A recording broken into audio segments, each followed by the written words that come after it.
Congratulations on the book. Like I said, I absolutely loved it. It was a fabulous read. So, what made you want to write this book about Philip? Well, I've always been interested in Philip, and he seems a bit of an enigma, and one heard bits about him, but not a great deal about him. And I just knew that he'd always been there in the background. He likes to stay in the background. So you talk a lot in the book about the relationship between Prince Philip and Prince Charles. And of course, with the crown and everything, this is something that's become very relevant to the public's interest too. Do you know what the status of their relationship is right now? Well, right now, I mean, he's 99 years old. Prince Charles is about to reach his 72nd birthday, I think. So of course they get on well now, because Charles is the heir to the throne. He's attentive to his grandfather when he sees him, which of course at the present time isn't very often. And I think in a way Prince Philip is proud of his son, Prince Charles, in a way that he wasn't before. And he sees that all the things that he taught Prince Charles, like about the environment and about the planet, and what we're doing to the planet, which is very current in this country right now. He taught Prince Charles, who in turn taught Prince William, who in turn is teaching Prince George. So that is Philip's legacy, that he was the first royal to ever speak out about the climate and the potential dangers. So why did Diana, you wrote that she turned to Philip in the beginning of her marriage when she was having issues instead of maybe Charles, and how, can you tell us a little bit about that? How did that work out? Well, what happened was when Diana married into the family, Prince Philip looked after her, because he looks after all the girls, including Meghan, when she first came into the family, because he knows what it's like to be the new boy on the block or the new girl on the block, and suddenly come into this, this family with all their strange protocols and everything else. And Philip, being a very intelligent man, he knew how to handle all these newcomers. But in return, he expected loyalty, and he expected that they too would have a sense of duty like he had.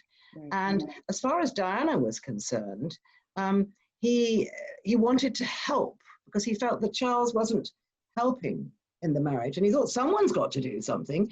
The Queen wasn't doing anything. He used to say, Lily, but you cannot sit on the fence over this. Someone has to do something. So I think he decided that in the lack of anything else happening, he would write to Diana, and Diana was very grateful to him, because basically she didn't have to face seeing him that way. When things were really wrong, she could just deal with it in letters. And he was helpful, and he said things like, Diana, you must remember that this monarchy is not a popularity contest. It's all of us working together, which is probably something he could have said to Meghan, to try and make these newcomers understand it's not all about me, it's about the institute of the monarchy as a whole. And Diana was very happy with the letters, and then it just ran out of steam, and then she decided that she hated Prince Philip more than anyone else in the world. Yeah, I mean, why did she end up hating him more than anybody? I mean, because like you said, he was there for her. They had these very cordial, and she seemed very grateful for those letters, but then everything kind of shifted. Maybe when the Andrew Norton book came out, that kind of maybe is where things kind of fell off a little bit, right? Well, I think Prince Philip felt that Diana was harming the monarchy, and he became angry, and then his letters changed, from being, nice and helpful to being quite edgy and nasty. And and Diana was one of those very insecure people that literally hates being told off and can't deal with it in any manner at all. So she just blocked him, and decided that she hated him. And she told me that she told William and Harry, never ever shout at people like your grandfather does. I never ever want to hear you doing that and behaving in that way. And then later she said that she thought Prince Philip was an amusing dinner party guest, but she would never turn to him for advice. So there is Diana be contrary all the way down the line. And I think this is one of the reasons we're so fascinated by Diana still, because she says one thing to one person and one thing to another. And then it's true that Charles almost blamed Philip for the marriage to Diana, right? Yes, he did. He felt he'd been very pushed into marrying Diana. This is in retrospect, of course.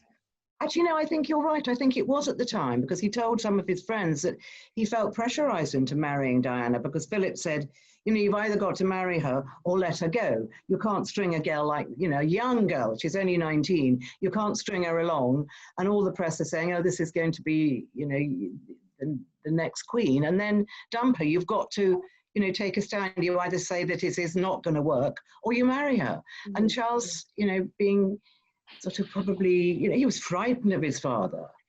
And he probably thought, well, okay, I'll marry her if that's what you want me to do.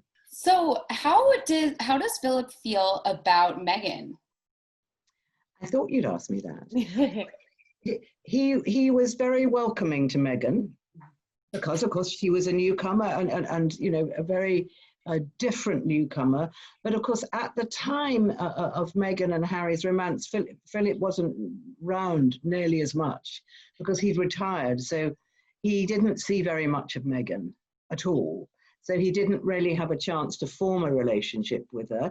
He was determined that he was going to, you know, go to the wedding, because he'd literally just had a hip operation 6 weeks before, which is, you know, a really good example of him being absolutely determined that whatever happened, he was going to walk down that aisle in the wedding and take his seat. Mm-hmm. And he was not going to have a stick, and he was not going to have a wheelchair. But he didn't go to the reception afterwards. Obviously, that you know, that whole marriage ceremony and the long sermon and everything else was pretty uncomfortable. But he'd never let it show. So I would say that he had very high hopes for Meghan, and then I think he would have been very, very disappointed at how it panned out. Yeah, I mean, yeah, like, I mean, Philip is always, you know, by the royal book. So this had to be a huge disappointment, especially knowing how much Harry loved his military life too, and he had to strip that, you know, he's no longer has the military title. So, I mean, do we know what their relationship is like right now? Did he try to stop Harry from doing this, or was he a little bit more hands off? No, he was much more hands off. Mm-hmm. I think his feeling is he can't understand why what was so awful about being a member of the royal family. You know, they had a beautiful house. They had you know, they had a huge influence, and Harry was really enjoying helping the military, and Meghan had you know, got a place for herself. You know, the beginnings of a place for herself in the Commonwealth, and it was all. And then they had a beautiful child. So beautiful house, beautiful child. You know, looked after. What was so awful about that? I don't think Philip can understand Harry, what he calls Harry's dereliction of duty. How Harry could say, I don't want to be a prince, I'm going. He just couldn't fathom it and can't fathom it. Mm-hmm. Wow. One of the most reported quotes of Philip's of the last couple years was him allegedly saying, we step out with actresses, we don't marry them. Is there any truth to that? Did he really say that, in your opinion? I don't think it just doesn't sound like him. I mean, Philip loved actresses. And I just think it's a kind of remark he wouldn't make. It just doesn't sound like him. He's not, in these throwaway remarks, I mean, he might have said it as a joke, but he would have known, you know, he would have known it wouldn't be taken as a joke.